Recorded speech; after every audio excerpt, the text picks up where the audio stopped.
In the golden light of ancient Alexandria, a woman traced the movements of the stars on parchment. A woman whose mind was said to rival the greatest philosophers of Greece. She read the heavens, taught the mysteries of numbers, and dared to think freely in a world turning against her. But in the shadow of the rising cross, her brilliance became a danger. And the last great pagan philosopher of the ancient world would meet a fate as tragic as it was unforgettable. Hey guys, tonight we're stepping into the city of Alexandria at the close of the 4th century, where marble columns gleam under the Egyptian sun, and the wind off the Mediterranean smells of salt, spices, and the faint must of parchment that's older than most kingdoms. You're walking through a city that was once the proud jewel of the Ptolemies, a place where the sea laps at harbors stuffed with merchant ships, and every alley has its own story. This is a place where astronomers watch the heavens without telescopes. Mathematicians fill the air with the clack of calculating tools, and philosophers argue in shaded courtyards about whether the soul is a circle or a spark. You probably won't survive this, at least not with your beliefs unshaken, because Alexandria is as dangerous for ideas as it is for politics. So, before you get comfortable, take a moment to like the video and subscribe, but only if you genuinely enjoy what I do here. And let me know in the comments where you're listening from and what time it is right now. Now, dim the lights, maybe turn on a fan for that soft background hum, and let's ease into tonight's journey together. You trudge along the Canopic Way, the great artery of Alexandria, with sandals crunching over the pale dust that drifts from sun-bleached walls. The streets are loud, fishmongers calling out their prices, philosophers in heated debate, and somewhere far off, the clatter of a blacksmith's hammer. At the harbor, tall ships from Rhodes, Antioch, and Carthage bob like restless gulls, their sails furled tight. You smell baked bread, sea brine, and the metallic tang of bronze coins passing from hand to hand. Alexandria is a city of contrasts. Marble-pillared mansions and narrow alleys where sunlight is just a rumor. Serene temples with painted ceilings, and chaotic markets where merchants shout over one another in Greek, Coptic, Latin, and Hebrew. You pass under the shadow of the Serapeum's ruins, the once proud temple of Serapis now stripped of its grandeur after imperial decrees against the old gods. Locals still whisper about the library, once part of this temple complex, now a ghost in memory, its scrolls long scattered or burned. But ideas don't vanish as easily as buildings do.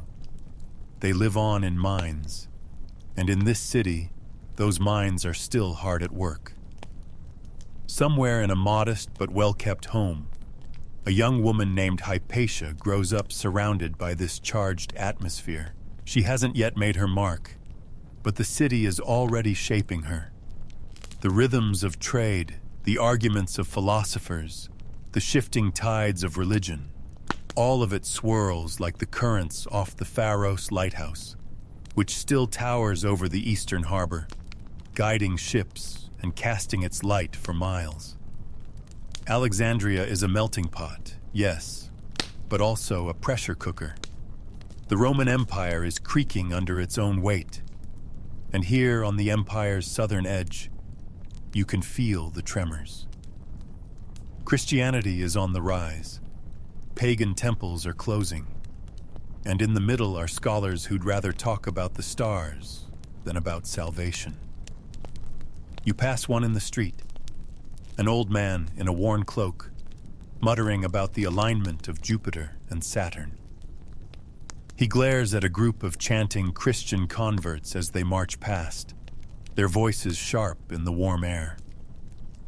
In the distance, you can just make out the Museion, the living descendant of the great library, a place still buzzing with study. Here, Mathematicians trace geometric proofs onto wax tablets, while others copy diagrams of the heavens, planets hanging like jewels in the vast dark. You can almost hear the scratch of the reed pens on papyrus, the low hum of scholarly discussion. Hypatia will one day walk these halls, but for now, she's just a girl in a city that has no idea it's raising one of history's last great pagan philosophers. The sea wind picks up, whipping your cloak as you turn toward the district where she lives. The houses here are bright white, with small gardens of fig and olive trees. Children run in the street, tossing a worn leather ball, while a woman haggles over the price of dyed cloth. Life goes on, as it always does, even as the currents of change gather strength beneath the surface. In the evenings, the city changes mood. Oil lamps flicker in the streets, their light casting long, soft shadows on the walls. The harbor quiets, the cries of gulls giving way to the murmur of late-night gatherings in private courtyards. You imagine Hypatia's father somewhere among them, already a known scholar, trading thoughts about geometry with a visiting mathematician from Athens. It's in moments like these that Alexandria shows its true heart, not in its politics or its temples, but in the quiet conversations under the stars, where minds meet and the boundaries of the known world expand by a few more inches. That's the Alexandria you've stepped into, the one where a young girl will learn to measure the heavens without ever leaving her city. Some say the city is cursed. After all, how many great fires, riots, and political upheavals can one place endure? But others claim it's blessed, because it keeps producing minds like Hypatia's. And as you wander back toward the Canopic Way, the moon rising pale over the rooftops, you realize both might be true. You're standing at the threshold of a modest but orderly home in Alexandria, the kind of place that smells faintly of ink and parchment. Inside, the air is cooler than the street outside, shaded by narrow windows and walls washed in pale lime. This is the house of Theon of Alexandria, a mathematician, philosopher, and though he wouldn't put it this way, a bit of a stargazer in the old tradition. His hair is already peppered with gray, his robe ink-stained from hours spent over diagrams of celestial orbits and geometric proofs. You hear him before you see him, a low, patient voice explaining to a small girl how the curve of the moon's edge can tell you its distance. The girl sits cross-legged on the floor, a wax tablet balanced on her knees, her dark hair caught in a simple braid. She's no older than 10, but she's holding a compass like she was born with it. That's Hypatia, though right now she's more daughter than philosopher. Theon isn't just her father, he's her first mentor, and in this household, education is as constant as the desert sun. He doesn't separate philosophy from astronomy, or mathematics from ethics. Everything connects. A calculation about the stars becomes a lesson in patience. A geometric proof doubles as a meditation on truth. And Hypatia absorbs it all like the Nile's floodwater soaking the fertile banks. One afternoon, he leads her up to the roof. The heat rises in shimmering waves, but the breeze from the sea makes it bearable. He points to the arc of the sun overhead, explaining how its path changes with the seasons. You can measure time with shadows, he tells her, but shadows are only honest if you know where to stand. Hypatia squints, her eyes tracing the shadow's slow creep along the wall, committing the angle to memory. Historians still argue whether Theon was more mathematician than philosopher, but there's no debate about this. He was laying the foundation for one of history's sharpest minds. Theon's lessons aren't confined to the home. He takes her to the Museion, letting her watch scholars at work. They copy scrolls in careful strokes, consult ancient diagrams, and debate the nature of the planets, whether they are divine spheres or simply bodies moving in predictable paths. She stands quietly at first, but over time she starts to ask questions. Why do the planets wander while the stars hold still? How can you know the shape of the Earth without sailing around it? Theon smiles at her curiosity, though you can tell he's sometimes caught off guard by her leaps in logic. Not all of her lessons are strictly academic. Theon teaches her how to navigate Alexandria's shifting political and religious landscape. Ideas are fragile, he warns, and not everyone welcomes them. It's a subtle foreshadowing of the world she will inherit. A world where the wrong word in the wrong ear can be dangerous. Still, there's a joy in these early years. Hypatia helps grind ink from soot and gum Arabic, the smell sticking to her fingers. She learns to sharpen reed pens and keep papyrus sheets flat in the humid air. At night, she listens to her father's stories about Pythagoras, Euclid, and Aristarchus, the astronomer who dared to say the Earth moves around the sun long before it was fashionable. Somewhere between those stories and the real stars above her head, Hypatia starts to see herself as part of a much bigger picture. One evening, a rare desert wind blows cool air through the city, scattering the scents of the market into the house. Cumin, honey, fresh bread. Theon sets out an armillary sphere, its bronze rings glinting in the lamplight. He shows her how it mimics the heavens, each ring representing a celestial circle. She reaches out to spin it gently, watching the tiny brass earth at the center. Her fingers linger there, as if she already understands that everything she'll learn will somehow spiral out from this moment.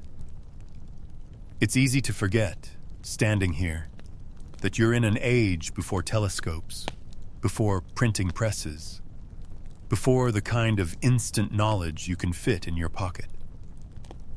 Every fact Hypatia learns must be wrestled from observation, copied by hand, and argued over in person. And yet, this slower, deliberate pace seems to sharpen her mind instead of dulling it.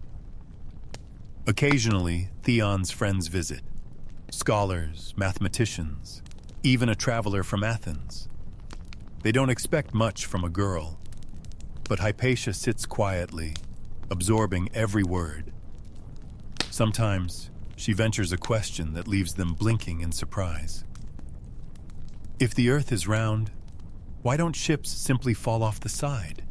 She asks one evening, her tone perfectly serious.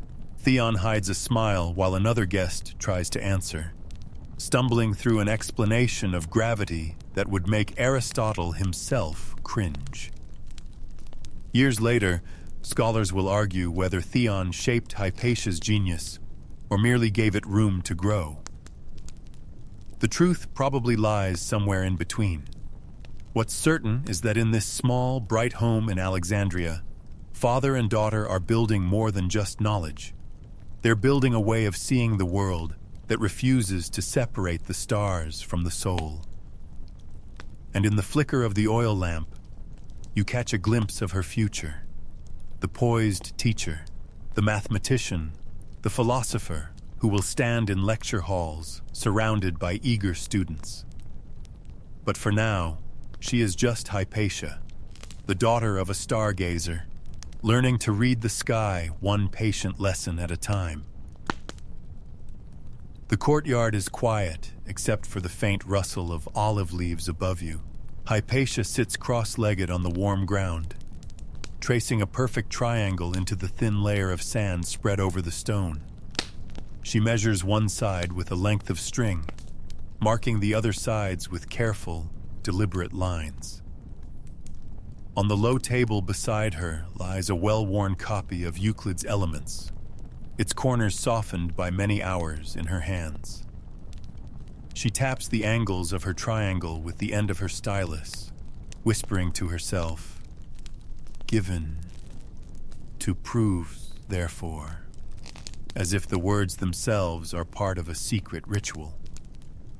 From beyond the courtyard wall, voices drift in, vendors haggling, a child laughing, a pair of women murmuring about Theon's girl who prefers compasses and straight edges to hairpins and gossip.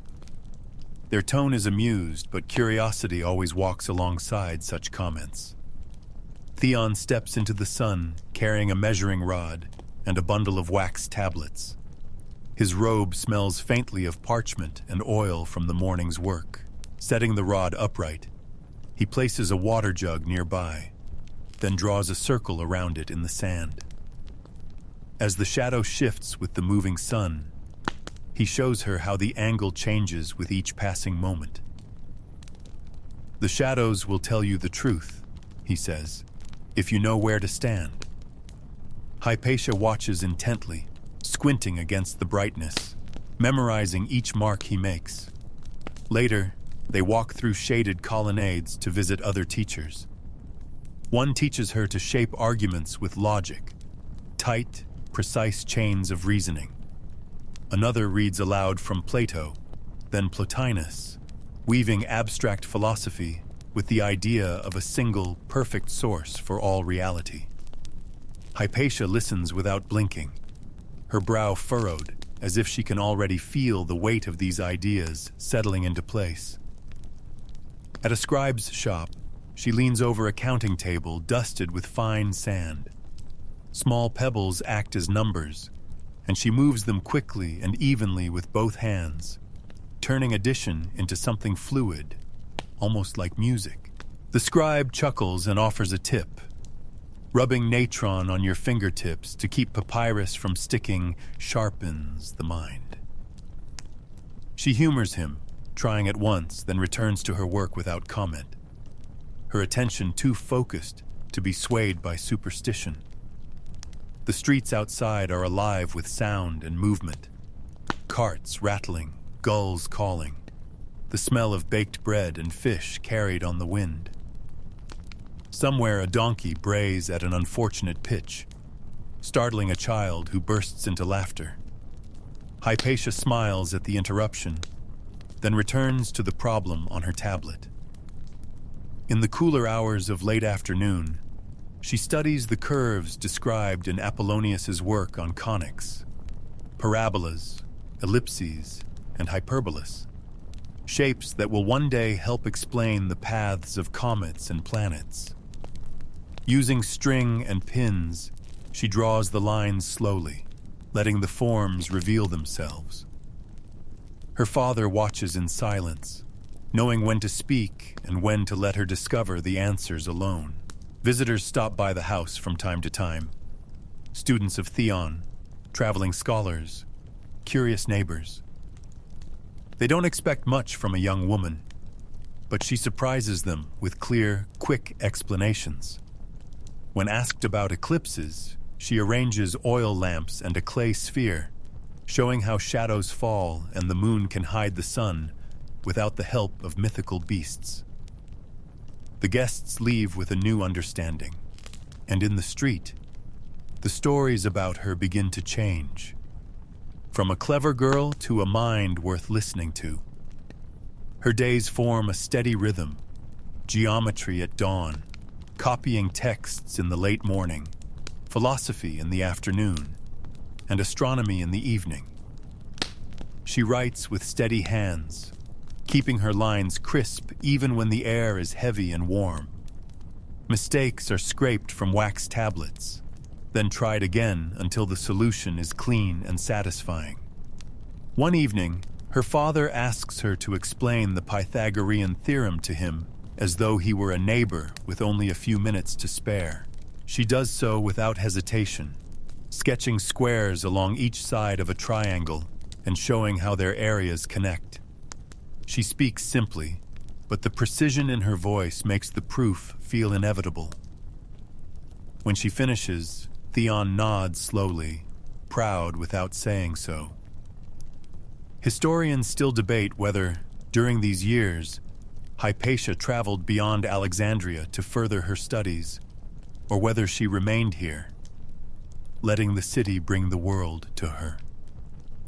What is certain is that her education is as broad as it is deep, drawing from the finest mathematical works and the richest philosophical traditions. By lamplight, she copies a passage from Plotinus about the ascent of the mind toward the source of all things. She pauses, stylus hovering, as though weighing the words before continuing. Outside, the night air smells of sea salt and cooling stone. The Pharaoh's lighthouse turns its slow, steady beam toward the dark horizon, and in the courtyard, the shadow of the water jug rests exactly where she marked it earlier that day. The years roll forward like the tide along the harbor wall, and you find yourself watching Hypatia cross the courtyard with a step that's no longer hesitant. Her braid swings neatly behind her, her hands clasping a pair of wax tablets filled edge to edge with figures. Theon stands at the doorway, smiling faintly, not because his lessons are over, but because he knows she no longer needs him as a constant guide. When she addresses a visitor now, she doesn't stand behind her father. She meets the guest's eyes and answers in her own voice. Her explanations have a clarity that turns even complex problems into something graspable. When a puzzled student from Athens can't follow a geometric proof, she redraws it, shifting the shapes until they feel like a puzzle piece sliding into place. Theon watches her do this and says nothing. He doesn't have to. Alexandria has noticed her. Scholars who once came to speak with Theon now linger to hear her thoughts. Some are young students eager for instruction. Others are seasoned philosophers testing her reasoning. She holds her ground with courtesy and precision, never showing impatience, even when the questions are clumsy. The shift is subtle but undeniable. The teacher's shadow is receding, and the pupil is stepping into her own light. Her studies spill beyond the strict boundaries of mathematics. In the halls of the Museon, she pores over works on ethics, music, and mechanics. You follow her into one of the lecture rooms where a visiting engineer demonstrates how to measure the density of metals by water displacement. She listens, nods, and then improves the method with a suggestion so simple that the room falls briefly silent. The engineer, after a pause, agrees it would work. Mainstream history remembers her as a philosopher and mathematician, but she is also becoming a scientist in the practical sense, testing, adjusting, and never taking an answer on faith alone. A merchant once boasts to her that his sundial is perfectly accurate all year. She glances at it and points out how the markings fail to account for the changing path of the sun. The merchant stares, then laughs, promising to fix it. Her presence among scholars begins to draw crowds. On certain days, she walks to a shaded colonnade where she delivers talks to anyone willing to listen. Philosophers in plain cloaks sit beside wealthy patrons in embroidered tunics, and she speaks in a calm, measured tone that makes the heat feel less oppressive. She weaves Euclid into Plotinus, geometry into ethics, and ends with practical examples that leave listeners murmuring as they rise to go. Alexandria's streets, however, are not as calm as her lectures. Religion is shifting the city's balance.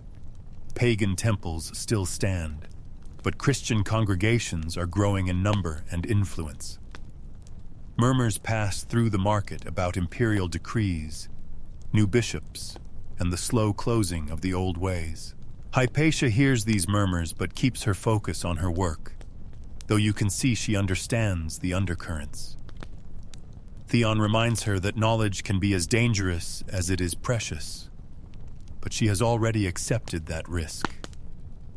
In the evenings, Her astronomical studies deepen. She refines tables of planetary positions, working by lamplight over diagrams that map the wandering paths across the zodiac. Without telescopes, she relies on sight, memory, and mathematical projection. A fringe tidbit reaches her through a visiting traveler, an Indian scholar's method of calculating eclipses with remarkable accuracy. She listens intently, jotting notes in a script that blends Greek letters with quick personal marks. Whether she will test it herself is a question for another season. Theon begins to take her with him to official meetings, sometimes with city officials, sometimes with wealthy patrons who fund the Museion. At first, she observes quietly, but as the months pass, she answers questions directly when asked. A governor's aide asks her opinion on a dispute over the calendar, when certain festivals should fall. She outlines the astronomical reasoning with such precision that even those with no interest in science nod in agreement. It is her first small step into the sphere of influence beyond pure scholarship. By the time she is in her 20s, Hypatia is no longer referred to as Theon's daughter in the scholarly circles of Alexandria. She is simply Hypatia, and the name alone draws respect. When she walks through the streets toward the lecture halls, students fall into step behind her, not unlike the way young philosophers once followed Socrates through the agora. One night, you find her on the roof, the air cooler and sweet with the scent of the sea. She is sketching the curve of a planet's path on a wax tablet, her eyes flicking between the real sky and the small model she's built beside her. She doesn't seem to notice you at first. Then she says softly, "It moves, but not as they say. There's more to it." The stars glint above, silent, as if daring her to prove it. And you know she will. The day is warm but not oppressive, the kind of Alexandria afternoon when the sea breeze threads its way through the streets, carrying the smell of salt and cumin. You follow Hypatia through a shaded portico into a courtyard filled with mismatched stools, low tables, and a scattering of curious students. They range from earnest young men in plain tunics to older scholars whose robes have seen better days. This is not a formal classroom. It's her circle, a gathering place where ideas move more freely than the air. She stands near the center, hands loosely clasped, not towering over her students but anchored among them. Her voice is low, even, designed to draw listeners in rather than push the words out at them. She begins with a problem in geometry, sketching quick figures on a wax tablet and holding it up so the nearest can see. If two figures have equal area, she says, must they share the same shape? The students lean forward, some already eager to answer, others waiting for her to unfold the thought. She lets them try, guiding with small questions until they begin to see the connections for themselves. At the edge of the courtyard, a table holds her instruments, a brass astrolabe, a small water clock, a rolled-up chart of the known stars. Between sessions, she moves to this table and answers quieter questions, a young man asking how to calculate the height of the Pharos lighthouse, a merchant's son wondering why the moon sometimes looks larger near the horizon. She answers each without a hint of impatience, adjusting her explanations to match the listener's grasp. Mainstream history remembers Hypatia as a teacher of Neoplatonism, blending the works of Plato and Plotinus with rigorous mathematics. Here, you see how it works in practice. Abstract ideas woven with practical demonstration, so even a fisherman might leave with a sharper sense of the stars he navigates by. Once, a student presents her with a poorly copied diagram of planetary motions, apologizing for the errors. She studies it for a moment, then begins to redraw it, speaking softly about how a mistake can be a useful guide. It shows you where your attention must sharpen. The student nods, not shamed, but encouraged, and tucks the corrected chart under his arm like a precious gift. The group is mixed in more ways than one. Some attend because they seek truth, others because her name already carries weight in Alexandria's intellectual scene. A few are here because they enjoy the rare permission to question without punishment. In the wider city, debate often turns into conflict, but here in her courtyard, disagreement is handled with steady voices and a shared desire to test ideas. Her methods are not confined to the circle itself. She sends her students to observe tides, measure shadows, or note the phases of the moon over weeks. When they return, she listens to their reports, comparing them against her own records. It's an exchange of knowledge rather than a lecture. Each observation another tile in the mosaic of understanding she's building with them. A fringe detail floats in one day with a student returning from the market. A rumor that an astrologer in the harbor district claims Hypatia can command the planets. She laughs when she hears it and uses the moment to explain the difference between astronomy and astrology, tracing the careful geometry of planetary paths while acknowledging why some people still believe in omens. She does not mock belief. She simply offers the tools to measure the heavens without fear. The conversations in her circle often drift into philosophy. One student asks if numbers themselves are real or if they are only ideas. Another wonders whether the soul can be measured as precisely as a shadow at noon. She doesn't rush to answer. Sometimes she lets silence hold the question until it begins to unfold on its own. Some truths, she says, arrive like sunrise. You cannot force them to hurry. Historians still debate whether her teaching space here was tied directly to the old Museion, or whether she had created something entirely separate. What is clear is that her reputation draws students from far beyond Alexandria. Letters arrive requesting permission to join her lectures, some from cities across the sea.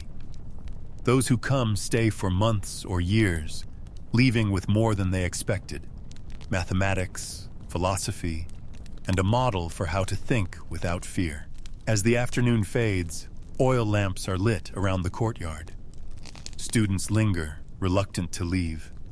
Hypatia gathers her instruments and scrolls, offering a few final words to those nearest.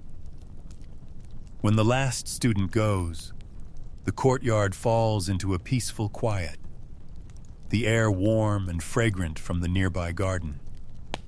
You watch her close the astrolabe's case and set it carefully beside her notes. This is her work, her life, shaping minds as carefully as she shapes her geometric proofs, each line drawn with intention, each point placed where it will hold. The night sky over Alexandria is a vast, dark sea, the stars scattered like fine salt. You are on the flat roof of Hypatia's home, the air cool and edged with the scent of the harbor. Beside you, a small brass astrolabe gleams in the lamplight, its plates engraved with fine, deliberate lines. Hypatia kneels over it, turning the rete, the star map, so it aligns with the real heavens above. Her fingers are steady, the movement practiced. She doesn't need a telescope. Her instruments are the patient kind, built for minds that watch the sky night after night. She adjusts the sighting rule and peers through it at a bright point in the east. "Venus," she says, her voice quiet but certain. On a wax tablet, she marks the position, noting its angle from the horizon. The record will join months of observations stored in neat rows on papyrus. Mainstream history will one day say she improved astronomical tables and devices. Here you can see the truth of it. Incremental precision, night after night, until the sky begins to behave like a clock in her hands. Down in the streets, laughter from a tavern drifts upward, mingling with the distant slap of waves against the quay. None of it distracts her. She moves to an armillary sphere, bronze rings representing the celestial circles, the equator, the ecliptic, the meridians. You help her turn the outer ring so that the model sun stands in its proper place for the season. Theon taught her to use it. Now she calibrates it faster than he ever did. A fringe tidbit comes from a visiting sailor earlier that week. How in his homeland, people time their planting by the heliacal rising of a certain bright star. She files the detail away, not as superstition, but as a cultural footnote to be compared with her own records. The sky, to her, is both universal and deeply local. In the afternoon hours, before these quiet nights, she studies the mathematics that make her observations meaningful. She calculates planetary positions for weeks ahead, comparing predicted paths to what her instruments will reveal later. When the numbers and the sky disagree, she works to find the cause. Error in observation, a flaw in the instrument, or something subtler in the heavens themselves. Her students sometimes join her on these nights, though they rarely stay as long as she does. A young man once tried to impress her by identifying constellations from memory, only to realize he'd confused Scorpius and Orion. She corrected him gently, turning the mistake into a lesson on the dangers of certainty without verification. The student laughed at himself and returned the next week better prepared. Historians still argue whether Hypatia designed instruments herself or only refined those she inherited. What is certain is that she handled them with an understanding so complete it blurred the line between user and maker. She once explained to a group how the astrolabe could be used to tell time at night, demonstrating by aligning it to the stars. When she read the hour, one student checked it against a water clock in the corner. They matched perfectly. You notice how her astronomy is never separate from her philosophy. She speaks of the cosmos as a great ordered whole, where the movement of a single star is part of a pattern too vast to grasp in a lifetime. Yet she never treats it as beyond comprehension, only beyond haste.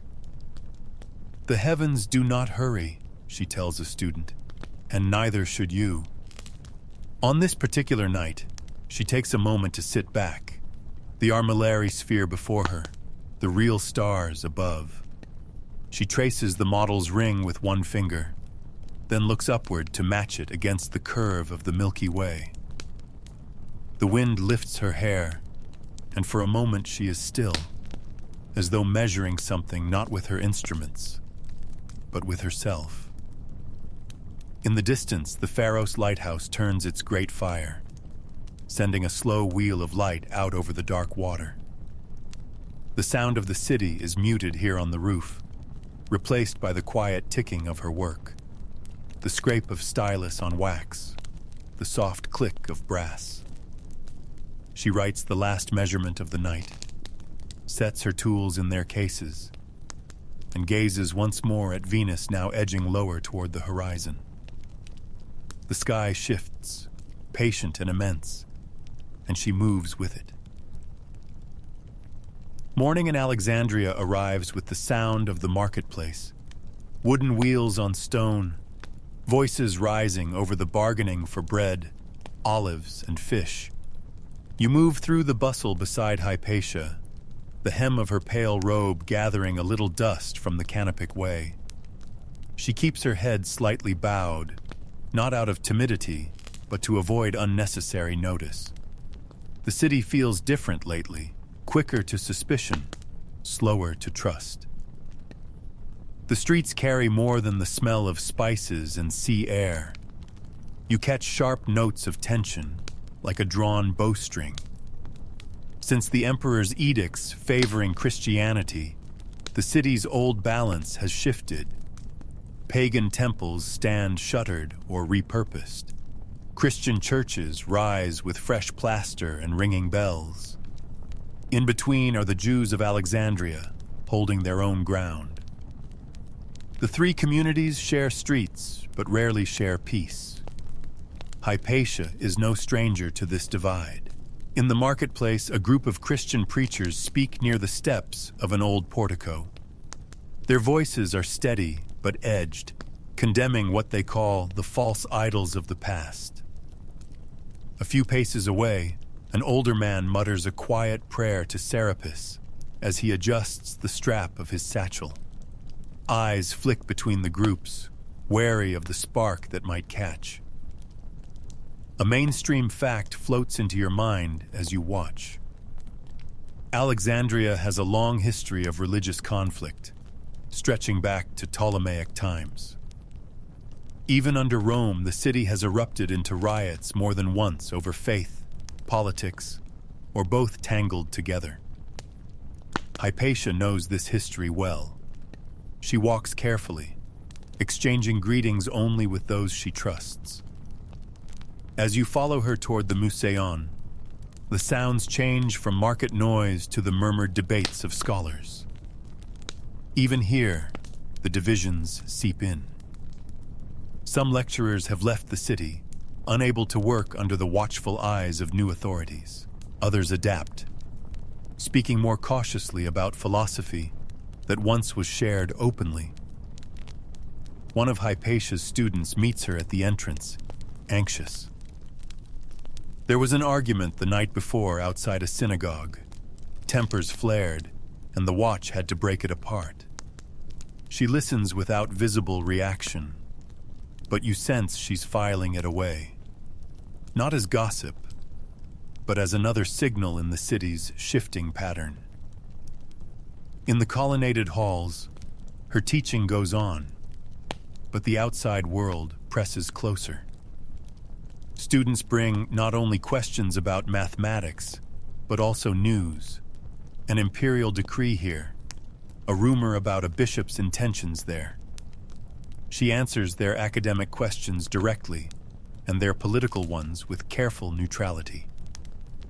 Still, her very choice to remain a public pagan philosopher in these years is a quiet act of defiance. A fringe detail reaches her ears from an old friend in the harbor. Some fishermen claim the recent storms are punishment for abandoning the old gods. Hypatia doesn't endorse the superstition, but she understands its roots. People need explanations when the world feels unstable. She prefers the measured certainty of celestial cycles, tides, and geometry. The city's leaders are just as aware of her as the scholars are. Orestes, the imperial prefect, values her counsel in civic matters. She has the governor's ear, but this connection will one day prove as dangerous as it is useful. For now, it means her advice can reach the highest levels, on calendar disputes, on infrastructure, even on easing tensions between communities. Historians still argue whether her political involvement was intentional or simply the natural consequence of her influence. Whatever the reason, her role in Alexandria is no longer confined to the lecture hall. Her words carry weight in a city where words can be as sharp as swords. In the evening, you walk with her along the harbor wall. The air is cooler now, the sky turning rose and gold. Ships creak against their moorings. Gulls wheel overhead. She pauses to watch the Pharaoh's beams sweep across the water. Even the lighthouse, she says, is only a guide. You still have to steer. The thought could be about navigation, but you know it's about something larger. The path through a city where faith, power, and knowledge are on a collision course. The day begins with the low thud of sandals in the corridor, a messenger sent from the prefect's residence. His tunic is plain, but the seal on the small scroll he carries is unmistakable. Orestes wants to see Hypatia. She accepts the invitation with a brief nod, slipping the scroll into her sleeve without breaking stride in her morning routine. Her students are already gathering in the courtyard, but today, the lesson will wait. Orestes, the imperial prefect of Alexandria, is not a man who wastes time. His position makes him the emperor's representative in the city, responsible for its order, taxes, and delicate balance between communities.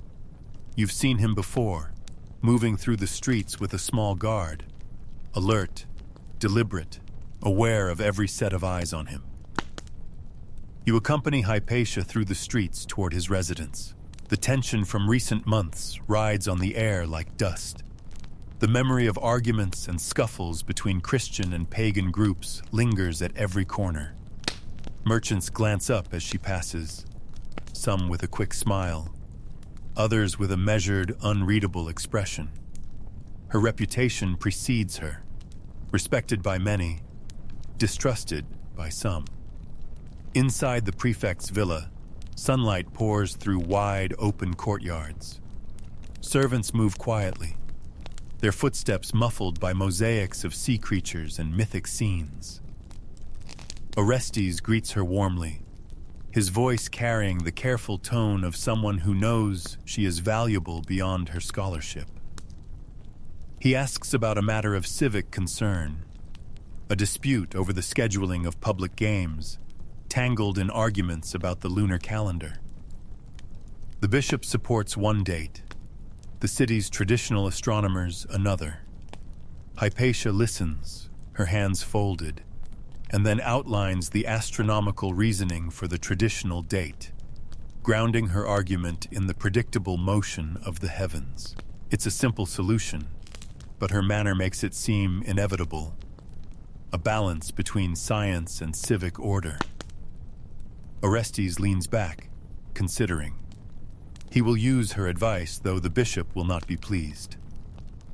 Mainstream accounts note that Hypatia was close to Orestes, trusted as an advisor in both academic and political matters. Here you see the quiet mechanics of that trust, her clarity of thought, her ability to make complexity sound like common sense. In a city where every decision can inflame one side or the other, such a voice is rare. As she leaves, a fringe tidbit reaches your ears from a passing guard. Some Bamwapwa in the bishop's circle believe Orestes listens too closely to her, that her pagan philosophy shapes his policies. It's whispered with suspicion, as if her influence were an unseen hand tilting the balance of power. Back in the streets, the sun is high, and the city feels hotter, closer.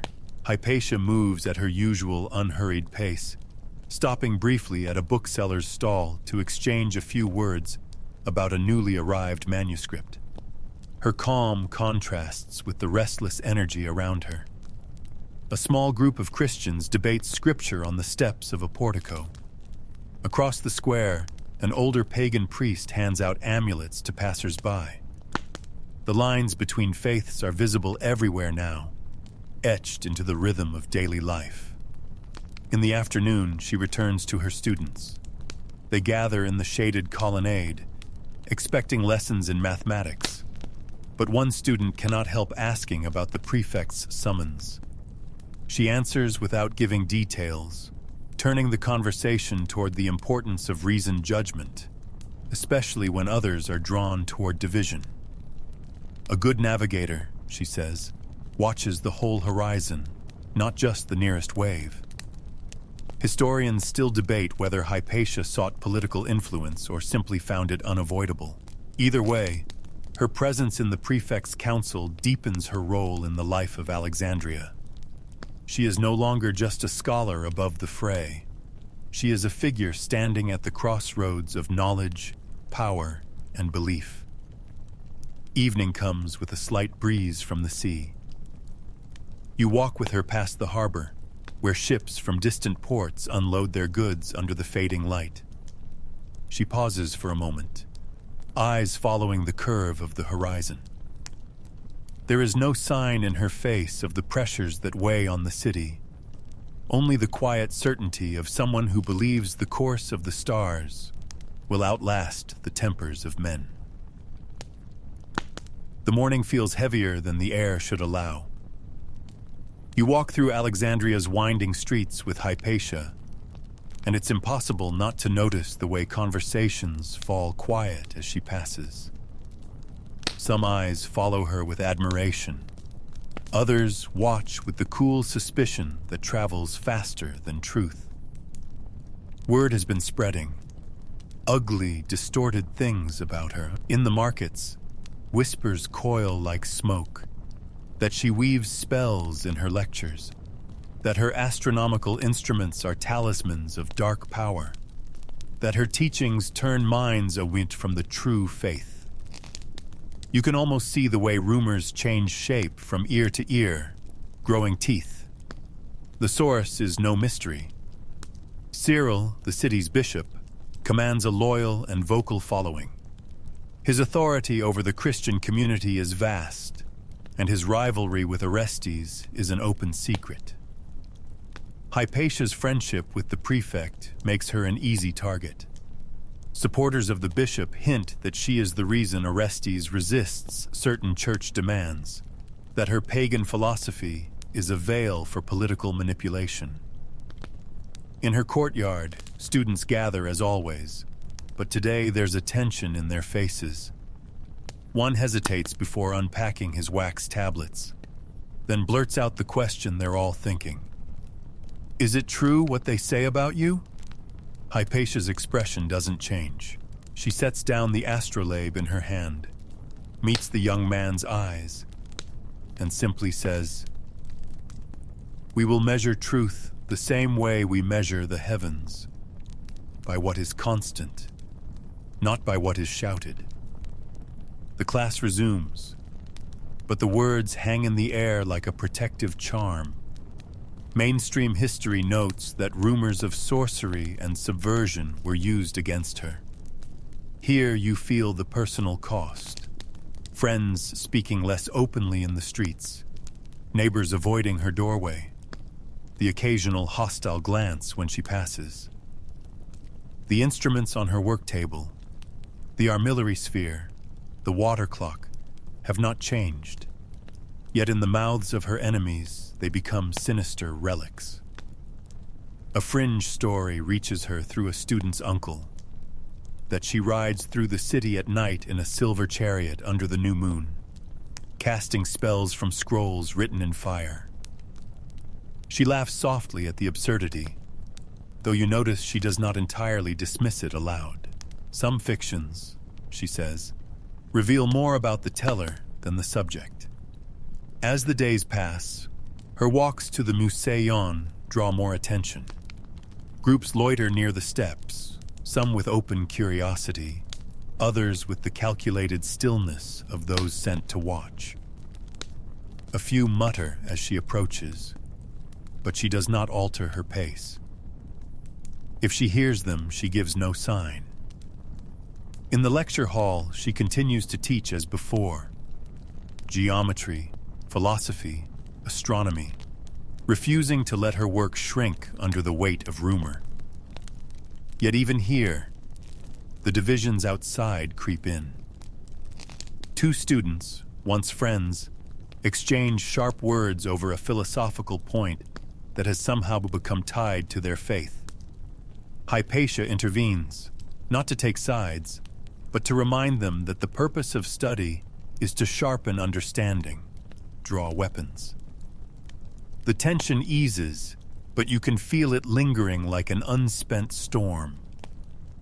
Historians still argue whether Hypatia underestimated the danger these rumors posed. Some say she believed her standing as a scholar would shield her. Others think she knew the risk and chose to carry it. Whatever the truth, the current is turning, and she can feel the pull. One evening, you find her on the roof, the city spread out below in a scatter of lamplight. She is cleaning the ret of her astrolabe, polishing the brass so it catches the last glow of sunset. There will always be those who fear what they do not understand, she says quietly. But the stars remain, indifferent to our fears. Below, the voices of the street rise and fall. Merchants closing stalls, children calling to each other, the distant echo of chanting from a church. The wind from the sea brings the faint tang of salt and tar. In that moment, you realize the same stillness she uses to measure the heavens is now her shield against the noise of the city. The first signs are small, too small perhaps for most to notice. A few more soldiers patrolling the streets, a tense exchange between two merchants from different quarters of the city, the sound of raised voices spilling from a side alley before falling silent when you draw near.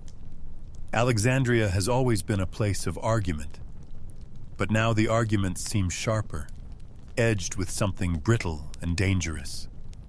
You walk beside Hypatia toward the Museum, the late morning sun throwing long shadows across the colonnades. A group of men lingers at a street corner, speaking in low, urgent tones. As you pass, one of them glances over his shoulder at her, his gaze neither friendly nor curious, more like the way one watches a storm cloud rolling in. The tension doesn't come from nowhere. For months, Orestes and Bishop Cyril have been locked in open rivalry. Each has supporters in the streets, and each move the other makes is met with resistance. When a dispute over a church property turns violent, the blame shifts like sand in the wind. Some whisper it was the prefect's guards. Others claim it was the bishop's men. Both stories leave room for anger to grow. That anger finally breaks the surface one afternoon. You hear it before you see it, a growing roar from the direction of the marketplace. When you arrive, the square is a tangle of shouting, shoving bodies. Christians and pagans have come to blows, fists and staffs swinging, baskets and goods scattered across the cobblestones. The spark is unclear, an insult, a sign torn down, maybe both. But the flame is real enough. Orestes' men try to push the crowd apart, but each shove creates another surge. The air smells of dust and sweat, the cries of the wounded sharp in your ears. Hypatia stays back from the worst of it, watching with an expression you can't quite read. Concern, yes, but also a recognition that this is not a passing flare-up. This is a sign of what's coming. A mainstream fact. Alexandria's riots were infamous throughout the Roman world. They could erupt from religious disputes, political grievances, even competition between athletic factions. Here, in the waning years of the empire's hold on Egypt, those forces combine with dangerous efficiency. In the days after, stories about the brawl travel faster than the truth. Some claim Orestes ordered the fight. Others say Cyril's supporters provoked it. Hypatia's name slips into the gossip, not as a participant, but as a shadowy influence on the prefect. The accusation is vague, impossible to disprove, and designed to cling. One of her students brings troubling news. A neighbor saw strangers hanging near the entrance to the lecture hall, listening but never entering. Another swears he overheard men in the market talking about pagan conspiracies. Hypatia listens without interruption, then tells them to focus on their studies. But you can see her weighing the reports, filing them beside the other warnings she has collected in recent months. A fringe detail reaches you from a dock worker who favors Hypatia's lectures. Someone has been carving crude symbols onto the walls near her home, crosses, circles, jagged lines. To most, they might mean nothing, but in this climate, they are a mark as clear as a shouted threat.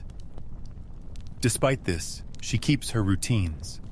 Each morning she walks to the Museum. Each evening she works under the stars. Yet there's a subtle change. You notice her eyes scanning a crowd before stepping into it, her pauses before turning down a narrow street. Historians still argue whether the prefect could have protected her had he acted sooner, or whether the city's unrest was already beyond anyone's control. What's certain is that this was the season when the air in Alexandria began to feel like glass, clear, brittle, and ready to shatter. One evening, you find her on the balcony as the sun sinks into the Mediterranean. The city below is still noisy, but the sound carries a sharper pitch. She leans on the rail, looking toward the lighthouse in the distance. "A storm doesn't always announce itself," she says quietly. "Sometimes it waits until the sails are set." The halls of the Museum feel emptier these days. Scrolls still line the walls, their edges curled from the damp sea air, but the murmur of scholars debating in the colonnades has thinned. Some have left the city altogether, carrying their books to quieter ports. Others stay, but their conversations pause when certain ears draw near. You walk with Hypatia through the echoing corridors, her sandals whispering against the stone. She stops beside a familiar window overlooking the slope where the Serapeum once stood. The temple is gone. Its grand columns toppled years before, but the memory of its library still lingers like a phantom over the city. For generations, the Serapeum was a sanctuary of learning, holding scrolls and instruments that connected Alexandria to centuries of thought. Now only fragments remain. Mainstream history says the destruction of the Serapeum in 391 marked the end of Alexandria's ancient intellectual heart. Here, standing beside Hypatia, you feel the truth of that loss. Not just the building, but the sense that knowledge itself had a protected home. Since its fall, scholars have been scattered among smaller halls and private collections, more vulnerable to the moods of politics. Today, she is meeting with a group of students to review an astronomical table they've been building for months. The parchment is spread across a long cedar table, marked with neat columns of numbers and notes about the movements of Jupiter and Saturn. She runs her fingers along the entries, nodding at their precision, correcting only where necessary. But the lesson is cut short by the arrival of another student, breathless from running. There has been another disturbance, this time outside a small library in the Rakotis district. A crowd gathered, shouting that certain scrolls contained dangerous pagan lies. By the time the city guard arrived, the owner had barred the doors, but not before several manuscripts were seized and torn apart in the street. The student's voice trembles as he describes it. A fringe tidbit surfaces from one of the younger students. Among the destroyed scrolls were copies of commentaries by her own father, Theon. Hypatia closes her eyes briefly, not in shock, but in recognition. She has always known that books are as mortal as their owners. The afternoon sun slants across the table, and you see her make a quiet decision. She instructs her students to copy certain works onto more durable materials. Wax tablets for quick use, papyrus for careful storage, and a few precious sheets of parchment to be hidden in a safe place. Knowledge must have more than one home, she says. Outside the Museum, the streets are restless again. Traders argue over taxes, dock workers over wages, but beneath it all is the steady drumbeat of tension between faiths. Graffiti on a nearby wall reads, "The old gods are dead." Another hand has scrawled beneath it, truth cannot die. The words are fresh enough that the ink still glistens. Historians still debate whether these small acts of resistance, copying books in secret, preserving instruments, were organized, or simply the instinct of individuals who valued learning. Standing here, you can feel how deliberate her actions are. She is not hoarding knowledge for herself. She is planting it where it might outlast her. That evening, you walk with her past the darkened shell of the old serapeum. The rubble has softened under vines and dust, but in the quiet, you can almost hear the ghost sound of voices reading aloud in Greek and Coptic, of footsteps on marble floors.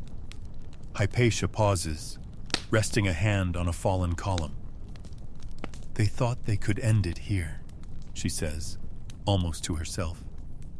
But ideas do not burn the way wood does. The moon rises over the city, pale and watchful.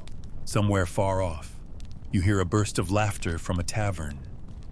And for a moment, Alexandria feels like any other city at night, until you remember the torn scrolls, the empty halls, and the thin line of light that is all that remains of its ancient heart. The morning is bright, but the mood in the streets is anything but.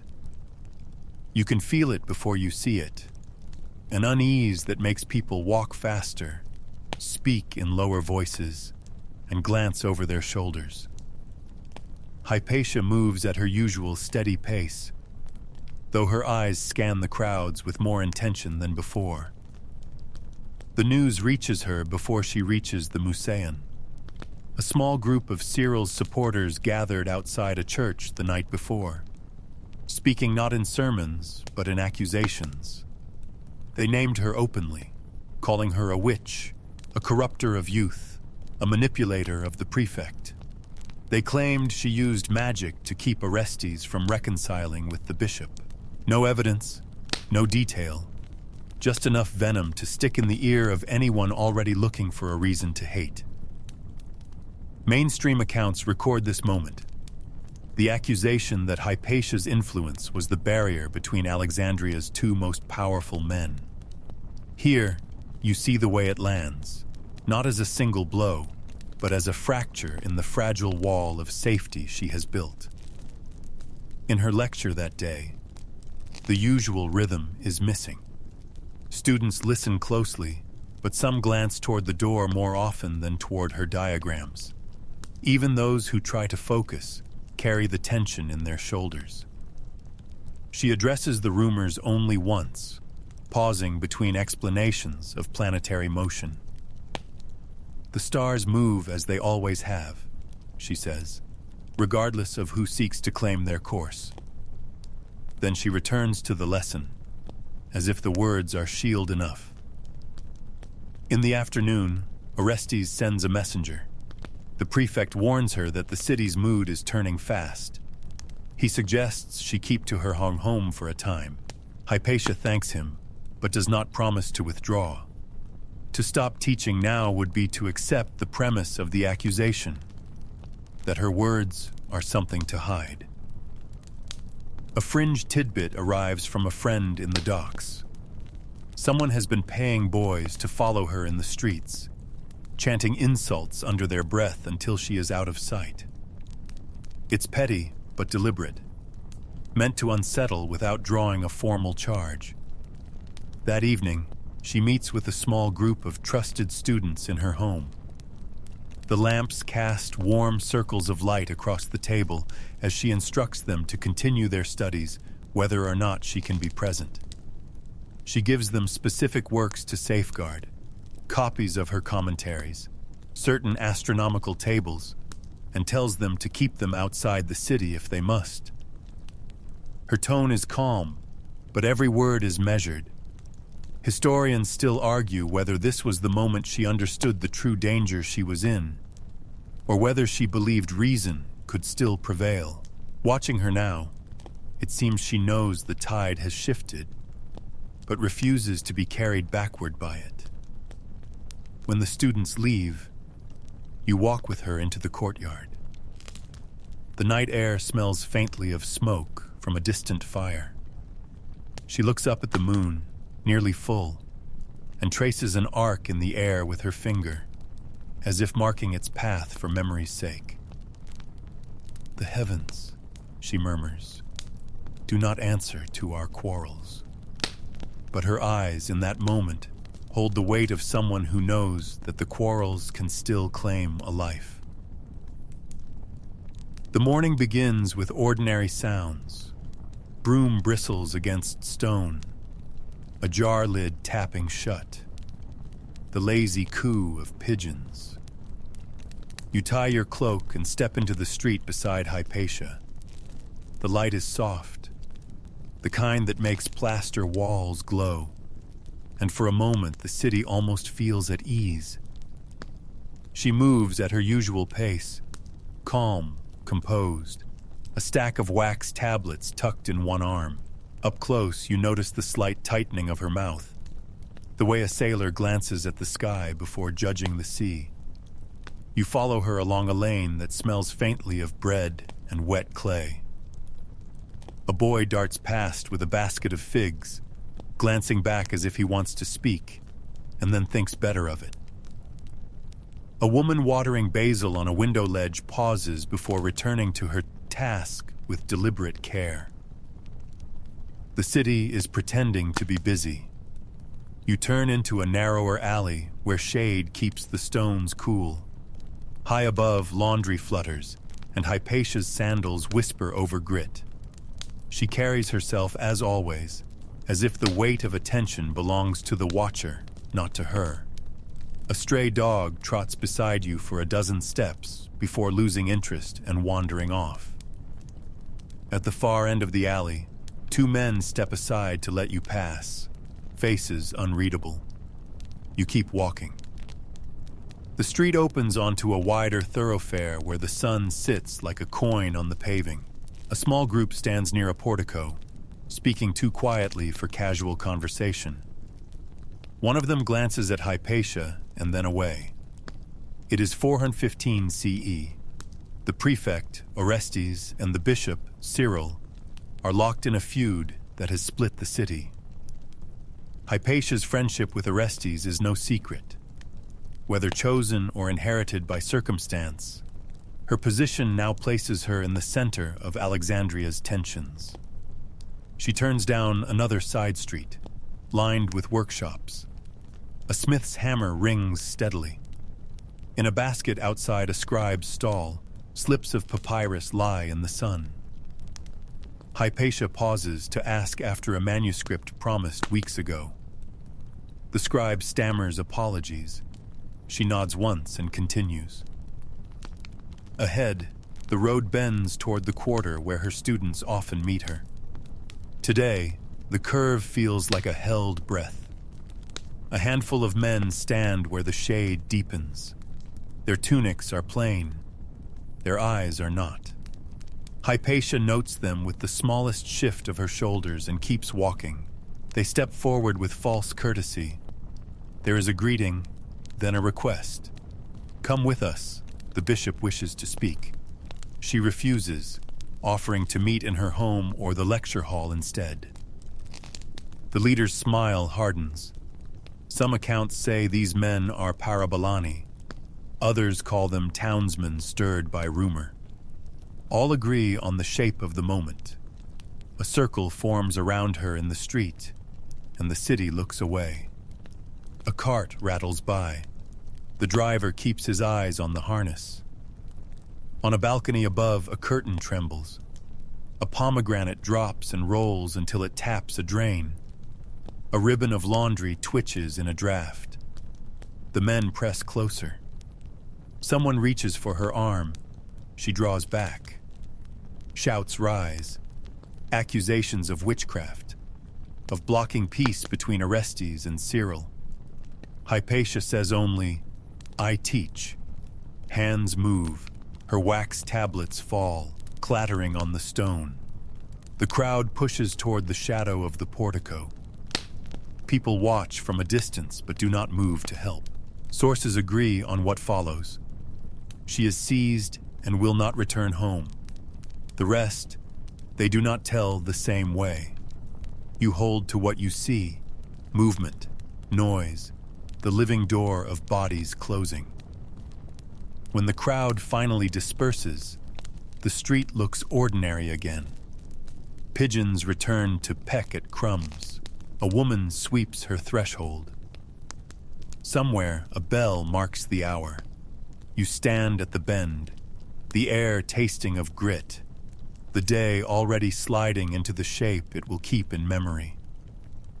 Somewhere else in the city, students will gather without their teacher, lamps lit over pages that she touched, carrying forward the lessons she will no longer speak.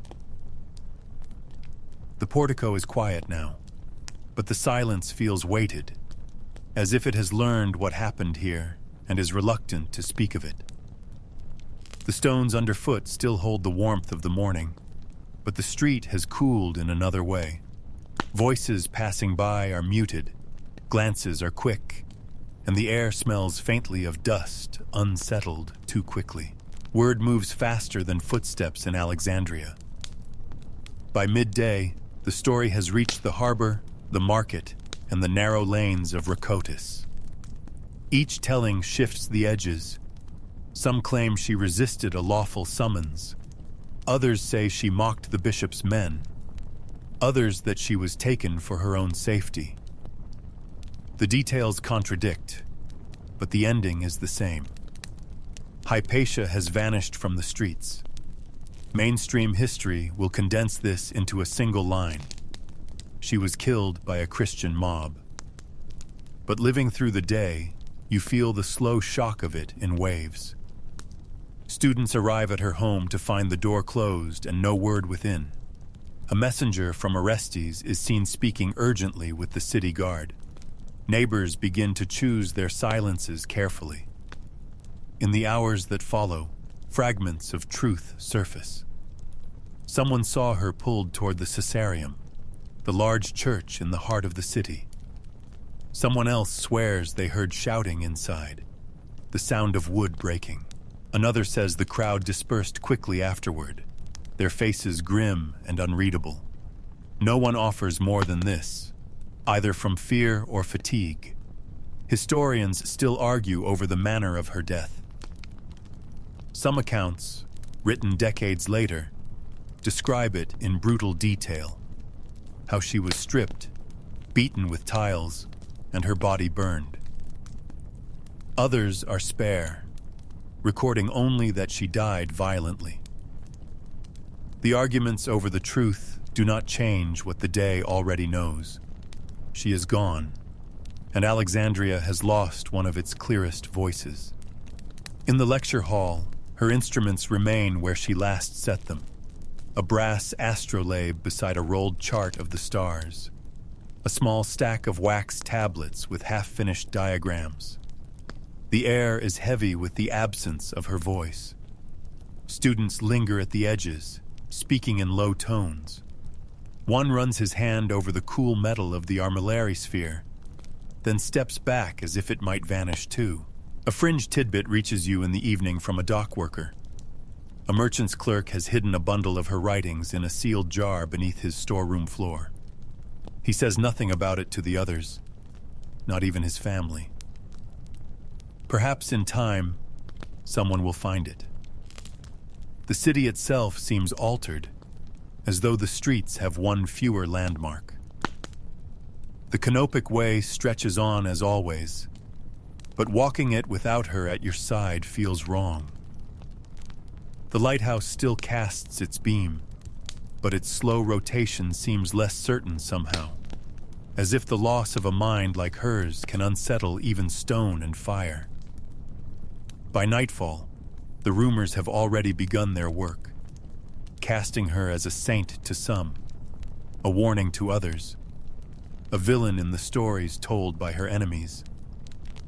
The truth of who she was is already bending under the weight of what people need her to be, but somewhere, in the memory of those who sat in her circle, who traced figures in sand at her instruction, who learned to measure the heavens without fear, the shape of her remains clear. The stars rise over Alexandria, bright and unbothered by the day's events. From the harbor wall, you watch their slow wheel and think of her hand adjusting the rings of the armillary, aligning model to reality. You wonder what she would say now. Perhaps nothing. Perhaps only to keep watching, keep measuring, keep seeking the constant against the noise. Days pass, though time feels fractured, as if it moves in uneven steps. The city resumes its patterns. Markets open, ships unload, bells ring for worship.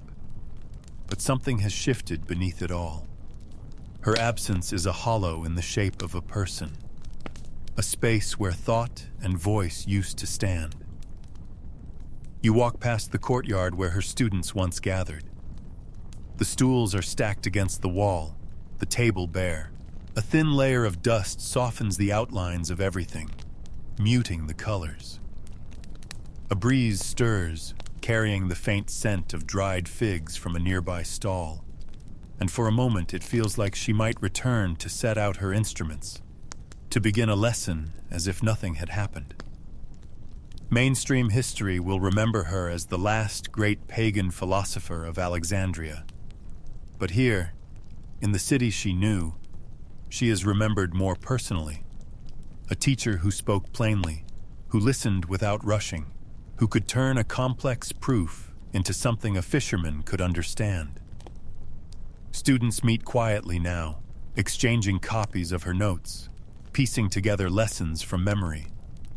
The sound of their low voices feels like a fragile thread holding the past to the present. Some of her writings survive in the hands of those who risk hiding them. Commentaries on mathematics, refinements to astronomical tables. Others are already gone, lost to the same carelessness or malice that has claimed so many works before. A fringe rumor reaches you that a merchant sailing for Antioch carries with him a chest of scrolls wrapped in linen, said to be hers. Whether it's true or wishful thinking, the hope is enough to keep the story alive. Historians still argue whether her death marked the true end of Alexandria's ancient intellectual tradition, or merely the moment it went underground. Standing in these streets, it feels like both. The end of something visible, and the quiet persistence of something hidden. At night, the city cools under the sweep of the Pharos beam. You find yourself looking up more often now, tracing the same constellations she once mapped. The stars are constant, but they are not fixed. They drift over centuries, slow and sure, carrying their own kind of memory. You think of her aligning the brass rings of the armillary, her eyes moving from model to sky, measuring the unchanging by what changes. It's in those moments, under the stars, that her presence feels closest, not in the loud retellings or the heated debates, but in the quiet work of observation and thought. The kind of work she would have told you to keep doing, regardless of who stands beside you. So now, the streets of Alexandria grow still. The lamps are lit, their glow soft against the whitewashed walls, and the sounds of the harbor fade to a low, steady rhythm.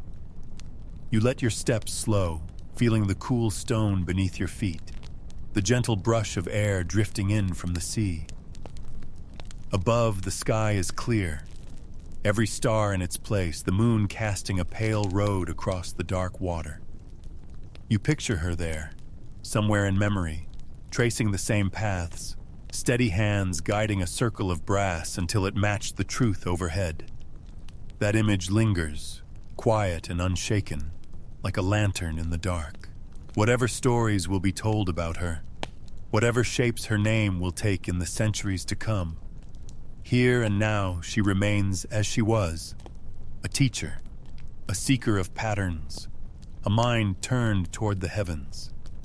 The night deepens, The city sleeps, and you stand for a moment longer, watching the stars turn in their slow, endless dance, before letting your breath settle into the same measured rhythm.